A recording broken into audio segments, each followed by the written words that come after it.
Hi and welcome to episode 22 of the GeneticRim. Today we're going to explore the art of beekeeping a little bit deeper by hybridizing our bees a little bit more. And first I'm going to research, gun turrets? Yeah, gun turrets. To close up the last gap of security technology or mad scientists Mountain Fortress really needs, because we really need automatic safety. So John and Sparks are on their way back home, and I just had a look on this army of animals and I realized I really need another handler. I'm certainly not getting along with the amount of handling personnel I have right now, unless I would decide to go for a little bit less training on these animals, but honestly I don't want to. These are valuable assets of the monster farm, and we're needing them all. So those squirrelopes are only good if you can send them offensively into your enemies. What good are they for otherwise? And that needs training. That doesn't happen on its own. Sad story.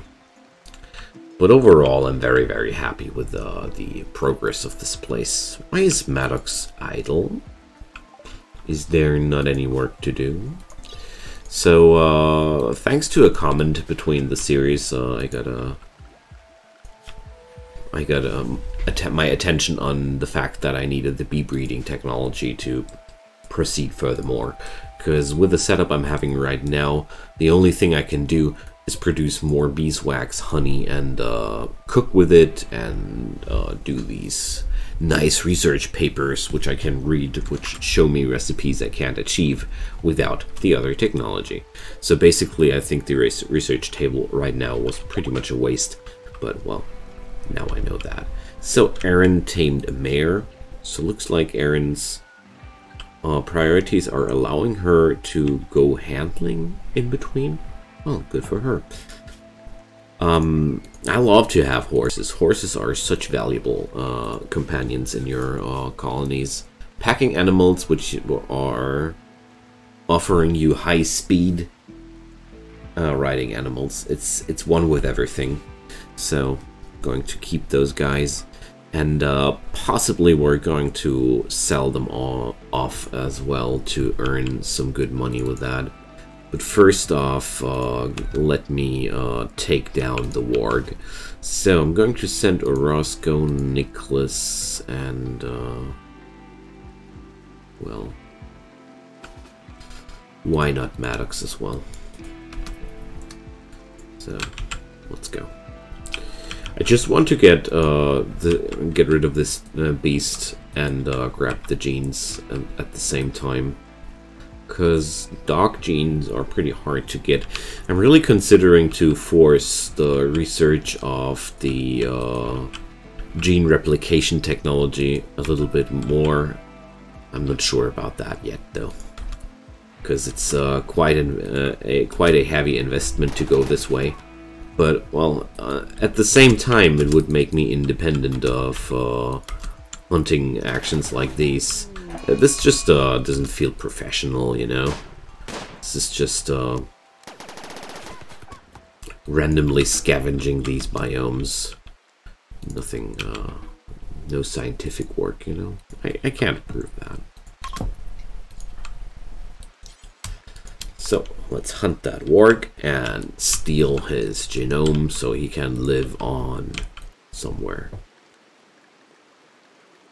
I have this order here, so Nicholas will carry that stuff home. Nicholas is close to breaking. How so? Oh, he needs some sleep. Yeah, well. The good old mechanites are keeping him awake. I was wondering how somebody can be that overslept at this time of the day, but this explains a lot to me. What's going on with my food supplies? This is horrible. So we just need to hunt something today, I guess. Or slaughter something. Some crispy squirrelope, for example. I really need to install the Fluffy's animal tab in between. I somehow forgot that. And it would be a very, very good addition to this playthrough. Let's order the gene extraction right away before we're going to accidentally going to butcher away the warg, because this would be the first crossbreeding of a dog and a rodent here in our colony, so I'm pretty excited. So wolf rodent, there we go. Go forth, Orozco. Bring us something new. Okay. Also, I'm going to issue some new mining orders. Oh my goodness, they're breeding even more. Okay. I'll also need a chem fuel storage place. I just realized that I'm still storing this like a dilettante casually in my regular storage area, but that's really not smart to do so. You shouldn't do so.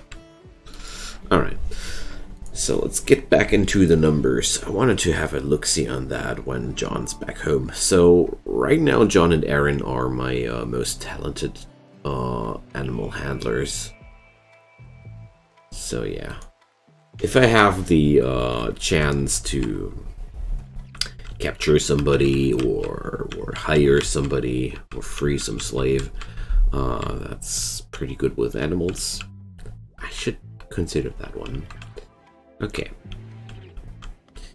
so next up will be some guest wing, I guess. Let's do that. It's about time that we are introducing guests to our happy place. But we can't let the guests see the real interior of the base. That's really not possible. So I had the thought of building some really nice guest wing here in the green area of the mountain, because it really doesn't fit into my scenario here that oh, poor Aaron, that some outsiders are allowed to see the full extent of operations the monster farm has to offer. So we're going to introduce the guest wing into this area, not only because I'm very curious what this area has to offer. So that's that. I'm going to secure this guest wing with a nice array of turrets and everything, because this crossing is of a very nice strategic value, because I can seal off myself from attackers from this side pretty well and from this side. And let's say the scientists are not too... Well, no, I can't put this into nice words. I'll use my guests to block enemies attacking here, okay? Let's just be honest about that. It's a nice strategy, and if you're having guests, it's pretty easy to improve the relations with your visitors as well. So, this run is dedicated to the civilized evil, and I really like that concept. I could be dropping the chem fuel down here, but I don't feel like that it would be a proper storage either. No, I want the explosives only here, really only here. These are just combustibles. That's something different. If you ever want to know the difference between combustibles and explosives, drop down a anti-grain warhead in your storage room and make it explode somehow. And then try the same thing with some chem fuel. You'll notice the difference. If you manage to pull that off. I'm not going to tell you how to pull that off, or where would be the fun in that. So, let's drop down some lamps. And I'm going to install the usual simple setup.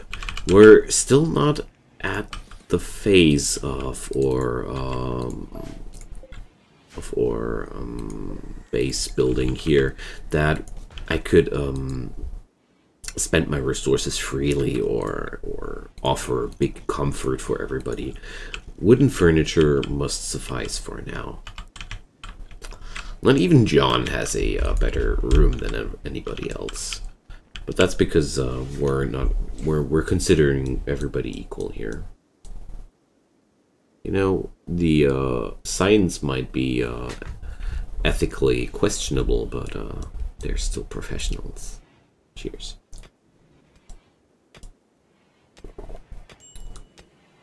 So, why did I give that mining order? I really can't imagine anymore. Oh well. I love to discover these little edges of your colony where I keep asking myself, what did I think there? And it amuses me just to see that I lose track of my own creation. Okay, so we're having, what, 50% of it done. Nice.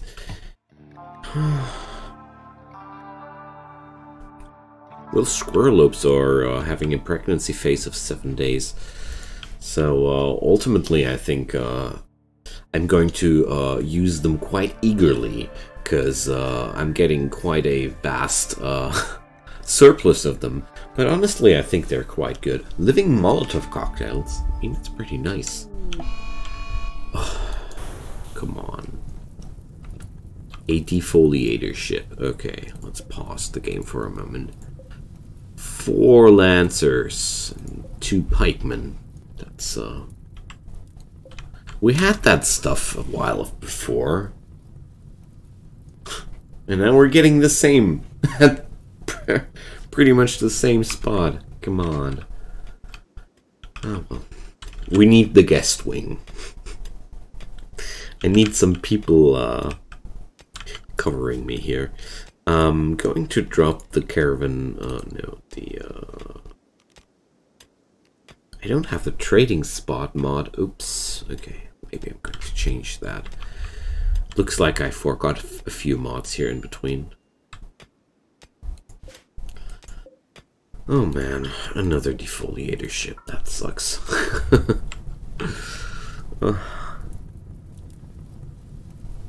But I don't want to be too ungrateful about this. At least it's another defoliator ship and not a psychic drone or something like that, because these would be way more dangerous, honestly. Bee hybridizing. Research bee hybridizing to get new breeds of bees. When attached to a bee house, the hybridization chamber produces queens of a new hybrid species.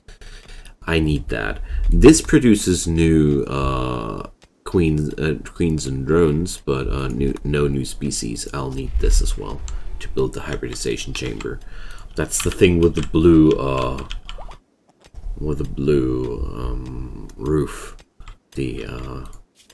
The comment said. I remember now.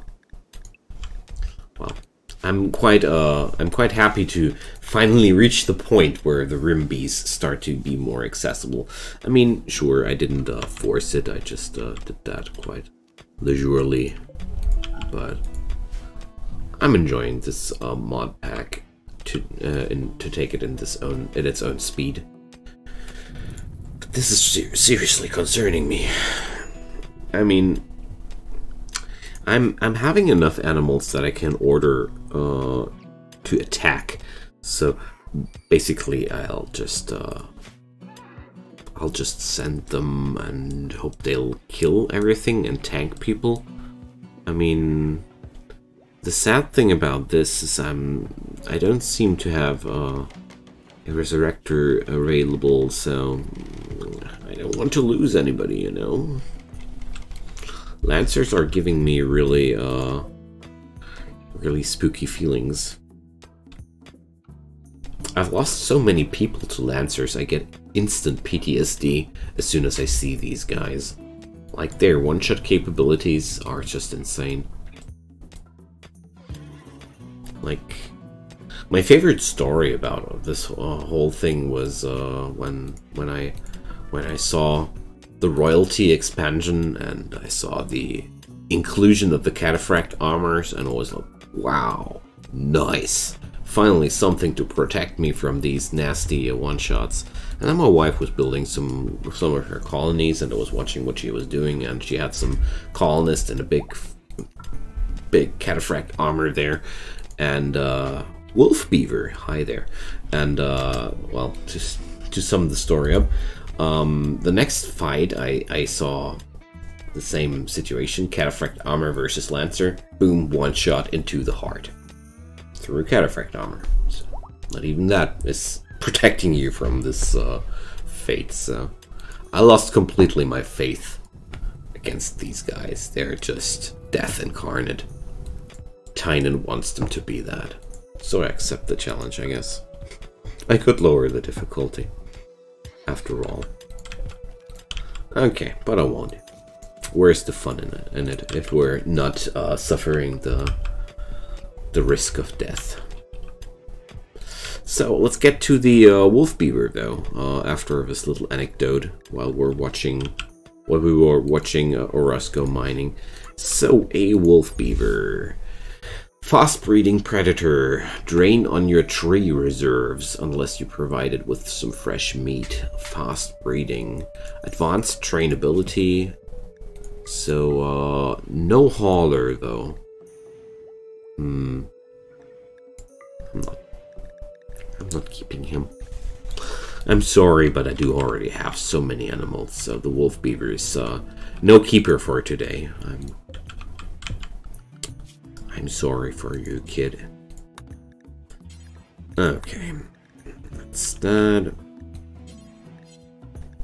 Maddox was also non-violent. No? No. So there's no reason to be running away from danger. Okay. But my equipment sure is okay to beat these guys. I just feel like I would really appreciate some backup. So the plan will be to hide behind my walls again until I have trained my animals a little bit further. And until then, I have another mission to do, and that's to hunt myself some meat. So I'm going to hunt down those ground runners. They're pretty harmless to take down, and they offer quite hefty amounts of meat. I'm going to hunt down the alpaca as well. These dinosaurs and stuff I'm going to save for a moment. The megasloth I'm going to hunt manually because it's just too dangerous for my taste to hunt megasloth automatically unless you're having some really good gear, and even then, no. I feel like it's an arrogant decision to do so. Alright. Apart from that, I'm grabbing a vast surplus of lurzelite blocks. I mean, Charnokite is full. I would need some slate, though. So let's bring home some slate chunks as well. The hauling bot is some really useful thing. One of the most useful things I've seen in Rimworld ever.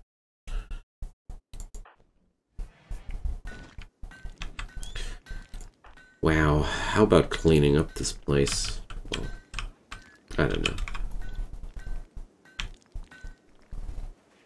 But I do like the adobe flooring. It feels pretty pretty fitting to the environment. Okay, so here goes the storage area for the chem fuel.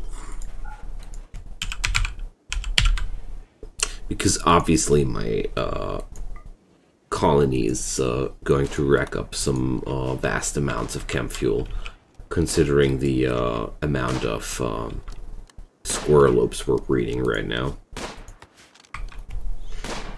But I do think that the idea of weaponizing the squirrelopes will be quite a good one.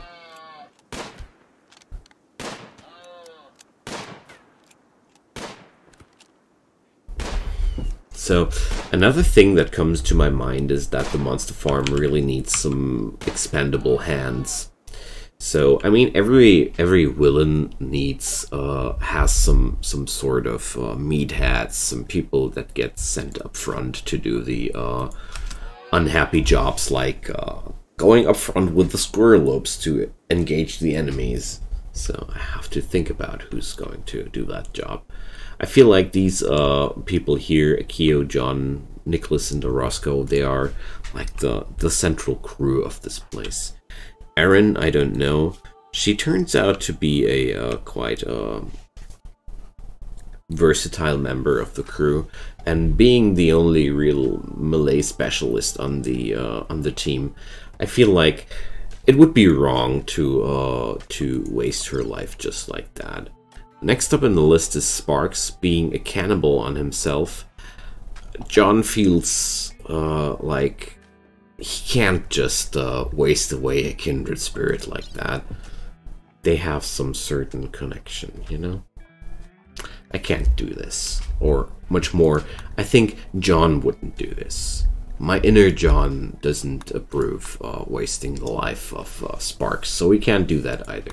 I'm going to research alpha genetic engineering now because I want to have some new genetic fun. That leaves Maddox. I mean, Maddox is ill-equipped, has bad fighting skills. I think let's send the gay fisherman with the squirrelopes. That sounds like a perfect plan. Battle animals wander in. Velociraptors. Like, seriously? We're getting freaking dinosaurs? Awesome. I have no clue how I'm going to feed these beasts, but look at that. You can train them to do everything. I have dinosaurs. Oh man, let's check them out. So, I mean, these are raptors. Like real predators. Small turkey-sized predator. So, comfortable fighting species twice its size. Okay. While the melee DPS doesn't look too big here, 8 cells per second. That sounds like some good fun. And considering everything I saw about the mods so far, there's a good chance that they are rideable, because we can train them like this. But let's see. We're going to need a minimum handling skill of 9. Damn, that's harsh. Wildness 90%. So I don't know how to work around that, honestly.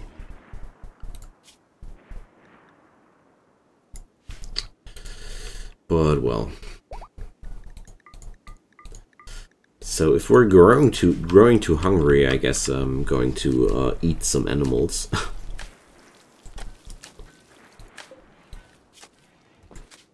So I'm going to suspend the kibble order for now, because we're past that. I'm also going to wait a sec. Yeah, this is the right zone. They're not allowed in the freezer, right? Right. Okay. I'm going to stockpile the meat from here on a little bit and bring up some new colonist meals and stockpiles. So, brood chamber, nursery area of the bee house where new bees develop and mature. Occasionally produce drones and queens. So, hybridization chamber induces artificial mutations, producing new hybrids. Hybridization. Okay. So, we're going to upgrade one of these bee houses next. So, let's upgrade this one. A brood chamber here and a hybridization chamber here. Let's see if I understood everything correctly. We're going to see that in a... Well, Not in this episode, I fear, because I'm out of steel, but wait, maybe I can achieve some new steel resources. So, solar flare. Okay, let's hunt that little rat. And I think it's about time to rally the forces and hunt some Megasloth. Okay, I'm going to send Sparks, Nicholas, and John to bring down this baddie. I pretty much always bring more people into fights like these because I keep thinking that it would be an arrogant choice not to.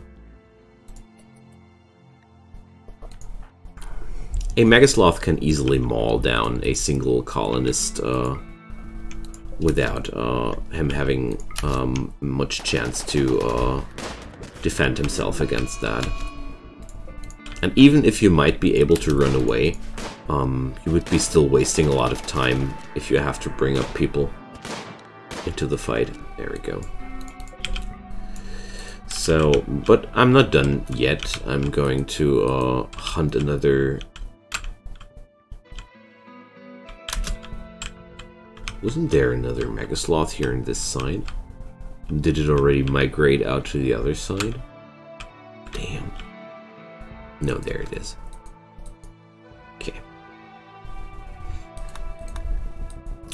Because we need a few units more meat to properly get through this.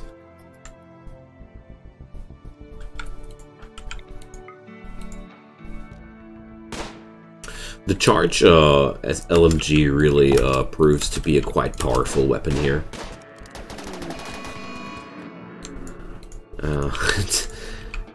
It really brings out some serious damage there. Alright. Of course, with so many berry bushes available, I can forage a little bit as well to fill up my food stocks as well. So, but next up is still the question, where will I get steel? So, I think getting steel can be achieved by mining more. So I'm going to dig this tunnel here, and let's see what will happen. So I'm checking out some new safe targets here to hunt down. Those donkeys are sadly not safe to hunt. Megasloth are not as well. So, man, it's a shame with those dinosaurs. But I'm going to kill 2 of them. Because I see no chance of bringing them all through the next time. I'm also going to reduce a few of these horses just to slowly start to decrease my population a little bit. It's no good if I have more animals to feed through all of this than I can handle. So I'll rather be careful with that. So let's do some new tailoring jobs. Who's the colony's tailor? Sparks, actually. Alright. So we have a few cases of tetradecarel. So let's do some button-down shirts. 5 of them. That would be 225 units necessary. Chthonian, chitin. Well, heavy fur. That sounds delightful. Plain leather, no, that's boring. Night leather sounds good. Dog leather, no, no. Is that all? really don't have too many materials available, so seems like I'm going to allow the plain leather here because I don't have enough alternatives. Okay. I'm going to eat those dinos. Feels a little bit bad, but well, I'm doing what I have to do, you know. Alright, there ends the solar flare. I'm going to install a third cooler here because I feel like we might be needing it at some point. Okay. So let's watch if Orozco is able to dig out some more steel. Or there was some steel down here, or did I already dig that out? Well, well, I guess I have to take the iron if I can't have the steel. That's also an option. Okay. So, turns out Maddox will be the Squirrel Oak pilot. And also the master of the expendable animals. So, what's Erin's job profile here? She's my major constructor and crafter. So for the next time, I'm going to give her this priority, because I feel like there's right now not too much to build. We've built pretty much everything we need, and the next construction jobs are of mining nature, and yeah, I'm going to use Erin's workforce now to train those animals a little bit quicker, because we have a lot of work to do. I mean, I have so much kibble. I'm not worrying about this at all. I mean, also the amount of meat now in the freezer is quite fantastic too. Doctor request, no thanks. The last time I went for that, it really ended badly for us. I felt full of regret the last time I did that for quite a long time. People were hating me. And there goes an eclipse.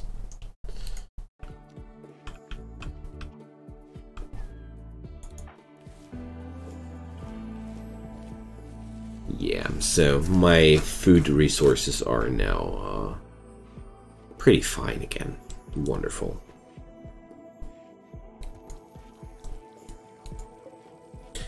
So did I configure that machining table? Uranium fuel pods.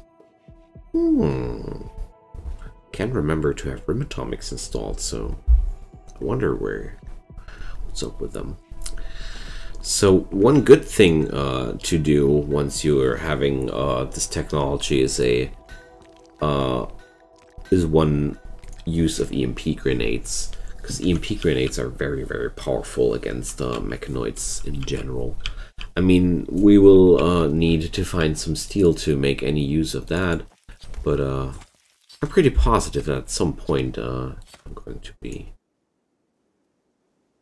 in possession of steel again. So now I have the brood chamber. The brood chamber is attached to a bee house and will occasionally produce drones and queens of one of the bee species present on it. Okay. There's a progress percenta, which tells me that I'm doing everything right, I guess. Wonderful. So, well, gunfire really scared me for a moment. Such a little jump scare moment, you know. Alright, so Orozco mines out this whole thing in rather dubious patterns, running around that mountain in mysterious ways. But that's the geologist's dance, I guess. We're already done with those? Wow. What a working spade. So, next up I'm going to do the same thing with pans. So I'm going to do 5 pairs of pans. I'm not going to reduce the work amount. Look at that. What a wealth of genes. Muffalo genes. I'm a big fan of the Muffalo. I gotta admit, during my scientific work here on this Rimworld, I started to appreciate the Muffalo for its unique properties. Being a pretty docile and well-trainable pack animal, which offers quite some resilience and some durability and reliability, while being not overly hungry for exclusive foods. You can feed a Muffalo off of grass. It has quite a good combination of abilities, which makes it to the next field of research after the rodents, because I feel like we're pretty done with the rodents. The rat beaver was really not something I liked too much. We're now done with a few different things. I'm having a Muffalo chicken here. It's growing quite big here. It's juvenile now. Well, it does lay eggs. No, high quality milk, wool, and eggs. So everything, one with everything. Let's check out the chicken lizard. It's still a baby. It's about time to check on my little monstrosities here a little bit. So the rat fellows are going into the 2nd generation here. Appreciating that. I mean, the rat fellows are not really the best animals I ever met here, but I do like them. So the cat fellow is offering wool here. That's more useful than the most cats are. Appreciated. A rabbit chicken and a chicken rabbit. So these are incompatible. They can't breed with each other. Sometimes when I talk too much, words get complicated, and this episode is already getting closer to its end. I'm having a neat little cantaloupe here as well. Damn, so freaky animals already living here. So I can't wait to meet the first mad scientist trader, which will be the point where I'm going to reduce my animal population again a little bit, because my plan is to only keep the animals I'm pretty fascinated or happy with, or the ones I am not done with yet. So I'm pretty sure I'm going to keep a certain population of the squirrelopes for a while, until I have found out how well they work for me as a defense mechanism. And apart from that, I don't like the rat fellow as a long-term investment. They are so slow. I think there has to be a more valuable combination somewhere in the combination of the Muffalo and the dog and the bear or something like that. That's just the ideas I'm having in mind. Maybe also with the reptiles. I mean, I'm having a tortoise here available. So these are... I think the next episode will be all about the Muffalos again. That's pretty nice. I mean, I'm having here a sample size of 6 units of Muffalo genes. So we're having some freedom to breed. Some very, very... interesting animals, that's for sure. Alright, my friends, I'm going to cut this episode here before the next tragedy will commence. Feel free to drop me a comment down below. I would really appreciate any of your thoughts. I really love to communicate with you. Apart from that, you know as well as I do how much I appreciate your help with liking this video, sharing my content, or even subscribing to my channel. Just do whatever feels good for you. I'm appreciating everything, and I don't demand anything. I just hope that you enjoyed your stay and come back for another episode of mine. Until then, take care and goodbye.